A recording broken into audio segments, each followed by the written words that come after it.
welcome guys sa Holy Trinity Church here in Tbilisi, Georgia.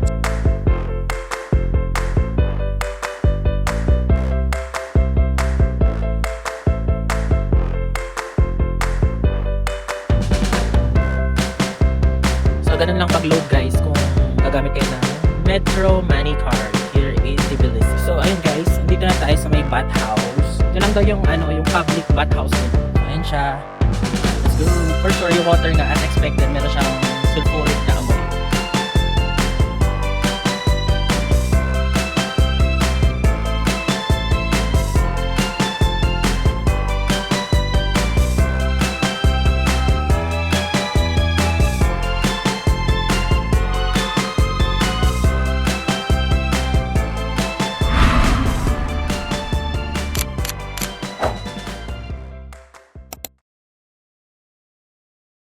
Hello everyone! Hello mga travel cravers!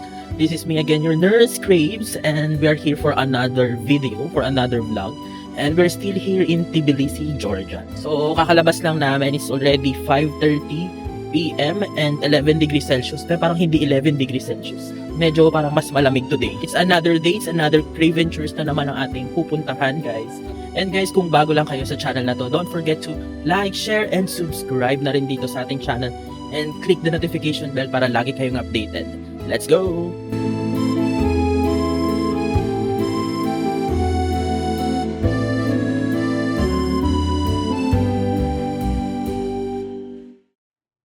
So ayun guys, hindi muna namin pupuntahan yung Tasminda Park sa taas kasi hindi giving yung namin, yung ating damit. So for lamig, sakay muna tayo ng boat. I-finalize natin yung itinerary natin for today.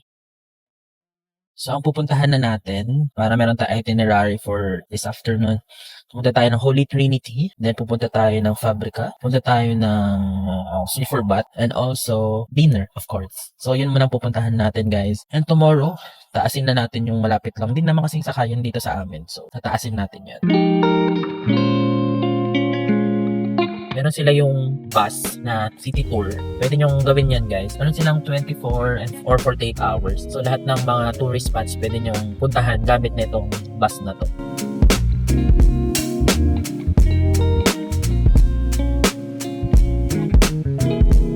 So ayun guys, nandito na tayo sa main entrance ng cathedral.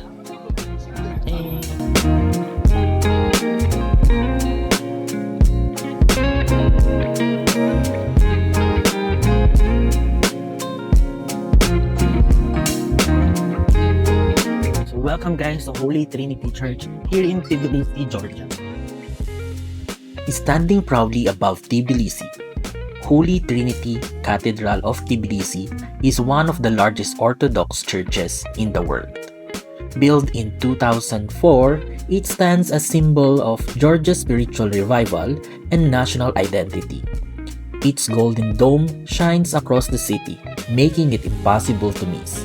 Inside, the cathedral feels calm, sacred, and deeply inspiring. From here, you also get breathtaking views of Tbilisi, perfect for quiet moment of reflection.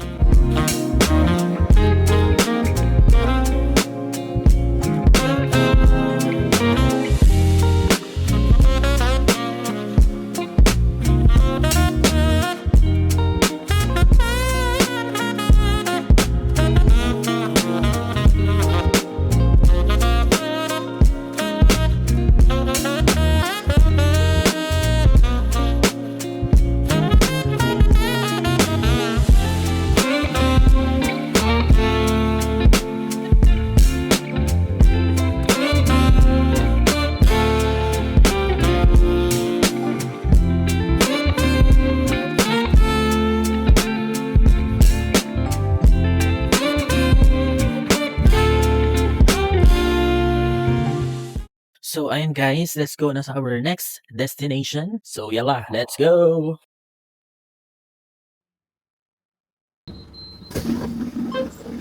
So ayun guys, accessible din tayo sa bus dito ha, papunta dito. Google Maps is the key. Madaming mga kainan din dito guys oh. Ang napansin ko dun sa church nila, hindi na siya inaanan ng misa. Parang naging ano na lang talaga siya. Tourist spot and then for praying ganun. Or meron sila siguro parang church na sa separate like chapel ganun siguro. Hindi ko sure guys, pero maganda rin naman puntahan guys sa mga tourist spot nila dito. Same time church, Orthodox Christian church siya. So let's go sa next destination. So pupuntahan na namin yung Sulphur Bath na hindi natin napuntahan kahapon. Let's try. Siguro kung paano yung experience doon. Ano yung amoy ng water kasi sinabi sulfur. So yung amoy siguro sulfuric. And then kung parang onsen din ng Japan, ganun. Tignan natin guys. Then parang malapit lang naman siya dito. Let's go. Press English. Ayun lang siya guys. Lagay niya dito yung card. Then yan. Transport card. Tap up. And then ayun. Lagay mo lang yan. Nag-read na siya guys. So insert the cash. Pasok natin yung cash. So ito na yung additional amount natin. 5 dyan lang guys. Then pay. So ayun na guys. Finish na. So ganun lang pag-load guys kung gagamit kayo ng Metro Money Card here in Tbilisi. Yung bus pala is pababa lang sa may center from the taas. In fairness guys, madaming mga tourist din dito. May mga different races na tourist na nagpupunta dito. So lakad-lakad lang tayo guys. And then mamaya lalamon na naman tayo. So ilakad natin yan. So ayun guys, ang pansin ko lang din dito sa lugar nila. Safe naman dito guys. Wala naman yung mga talagang alam mo nang mandurukot, magnanakaw, yung mga ano. Pero minsan may mga topak lang yung mga tao dito. Pagtitripan ka lang, lalo na pag lasing. Kagabi parang my friend, ganun sila. Pero lasing yun. Tapos minsan meron din na na-experience din itong isa na hindi ka taga dito, ganun. May ganong eksena. So ayun lang guys. So far okay naman yung vibe dito. So recommended naman na puntahan. Yun nga lang, according sa kanila, nagmahal na daw yung bilihin talaga dito tsaka sakayan. Compared nung mga nakaraang taon, syempre, it's talaga, part talaga ng ng mundo. Nagkakaroon na ng inflation, kumbaga. Dito tayo sa Old Tbilisi town na. And then ito na yung pinuntahan natin kahapon.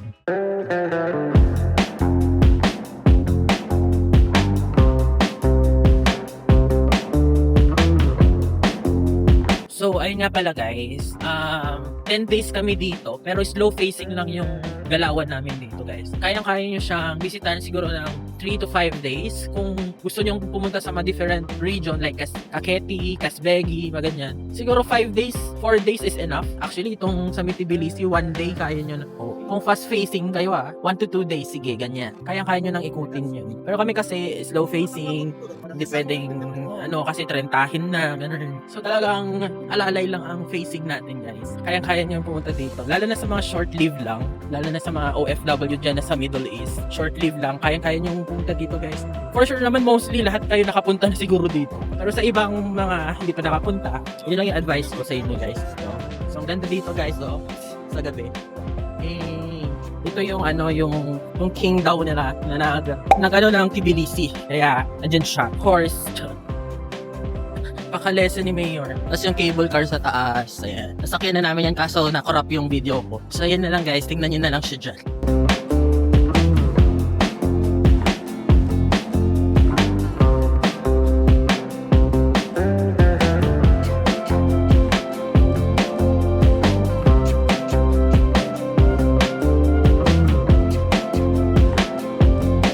Ayun guys, andito na tayo sa may bathhouse. Ito lang daw yung yung public bathhouse nila. So ayan siya. Let's go.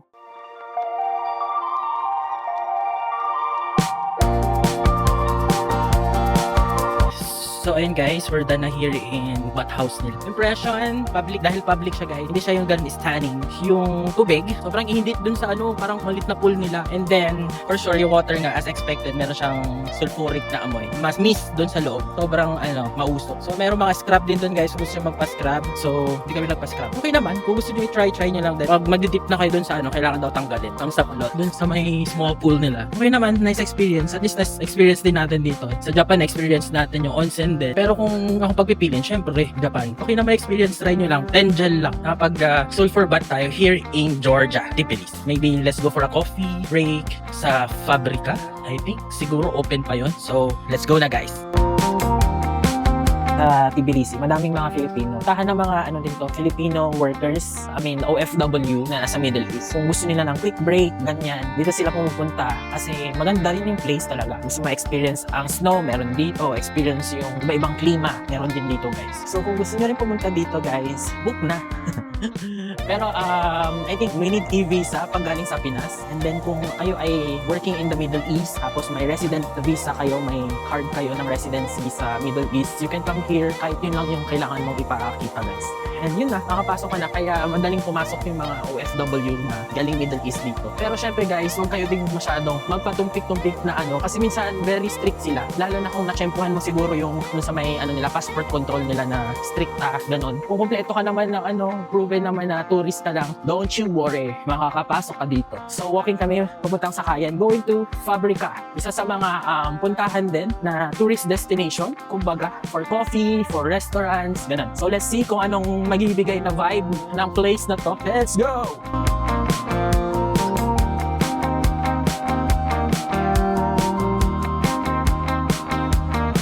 So guys, yung bus nila dito, tsaka yung small bus nila na parang van, same lang yung price guys, 1 lari lang din siya sa malaking bus. Yung green tsaka yung blue, same price lang. Pero yung white, parang yun yung mas mahal, 2.5 lari. So madami din mga kiosk-kiosk dito na pwede nyong pag-top upan ng card like ito. Ayan. Pwede kayong magbayad dyan, mag-top up ng cards. So lakad lang kami guys, papuntang Fabrica. Guys, welcome to Fabrica. Which is ito na, dito tayo sa harap. So let's go there and let's check ano makikita natin sa Fabrica. Let's go!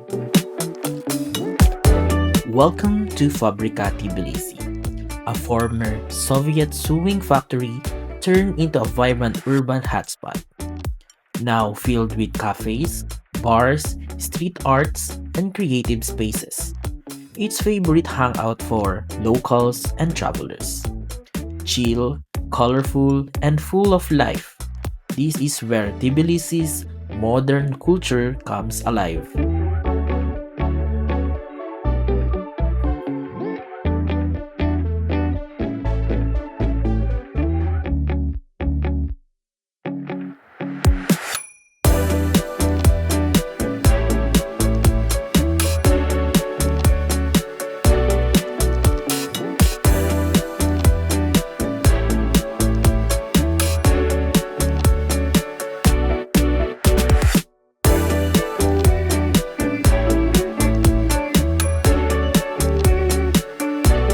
Meron na yung bread natin dito guys. Yung farm bread. Tinatawag ng farm bread. Sarap. Amoy pa lang. Masarap.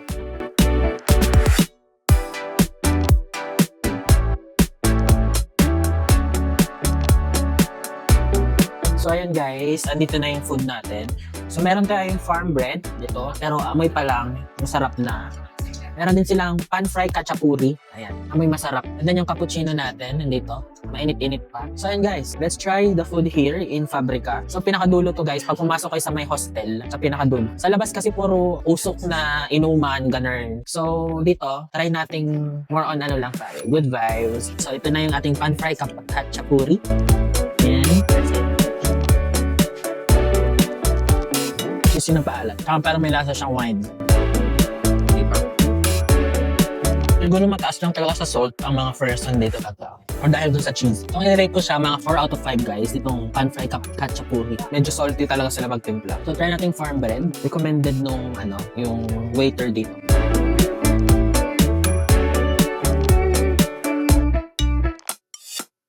Sarap siya. Siyempre kasama ng coffee. 4.5 out of 5 for me. Farm bread. Coffee nila guys. 4 out of 5. So yun guys, kakain lang kami dito and then hindi natin saan tayo mapapadako ulit. Guys, dahil na tayo dito sa Fabrica, nag-coffee lang tayo and bread. Let's go! So, ayun lang yung snack natin guys. So, kita nyo naman sa environment dito, puro sila vandals. So, ito siguro yung vibe here in this area. Vandal. Malapit sa Airbnb natin. Don't you want just to get a little bit too gone? Baby, I've been listening all night long. All night long. You're the one dancing with your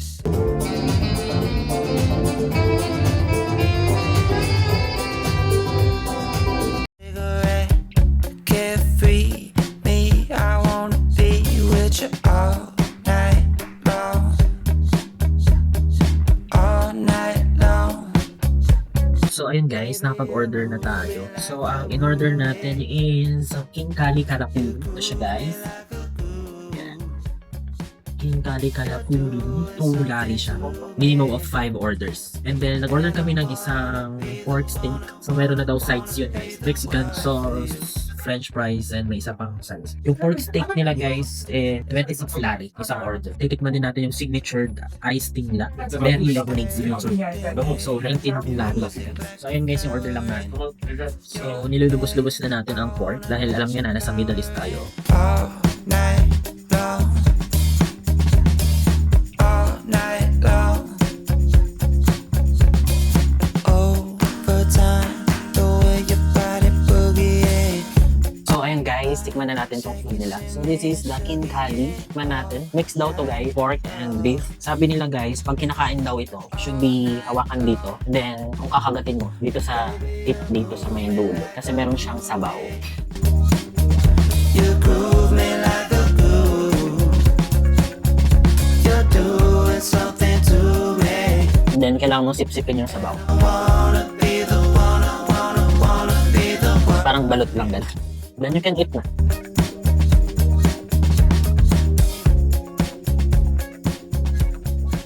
Ang rating ko dito guys, mas masarap siya compare dun sa nakain namin sa Pasbegi. Mas less salty, so I will give this 4.5 out of 5 guys. Good. Tingnan natin yung ano pala, yung kanilang fries with the dressing. Gosh. Kumain na natin guys. Tingnan natin kung wraps sa ba. Wraps?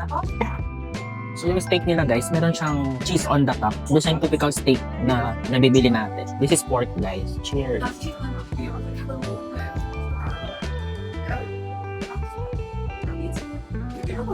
Cheers. Itong steak, I will give it like 4 out of 5. Pero hindi siya ganun kaalat, which is okay. So, ayun guys, kain na rin kayo dyan. Let's eat. Man nyo to. Kain tayo guys. Cheers.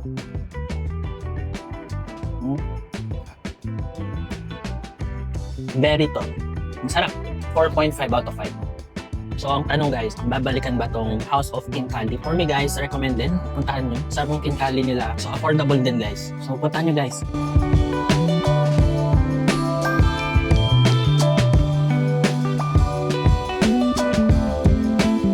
So, i-end ko na yung video here. So, and guys, don't forget to like, share, and subscribe na kayo dito sa ating channel. Kung bago lang kayo, please subscribe guys. Welcome to our channel. Welcome to our family, mga travel cravers. Always remember guys, let's travel the world together, one craventures at a time. Guys, kung meron kayong suggestion, recommendation, kung nakapunta na kayo sa Tbilisi, dito sa Georgia, sa Casbegi, sa Kakheti, kung ano yung mga nagustuhan nyo sa mga videos na ito, at kung may suggestion kayo, please comment down below guys. And then, lagyan nyo po ng hashtag NursePageTravelGeorgia, hashtag NursePageTravelGeorgia with your comments and suggestion, recommendation, and so on and so forth. So guys, don't forget to like, share, and subscribe, and see you on the next video. Bye-bye!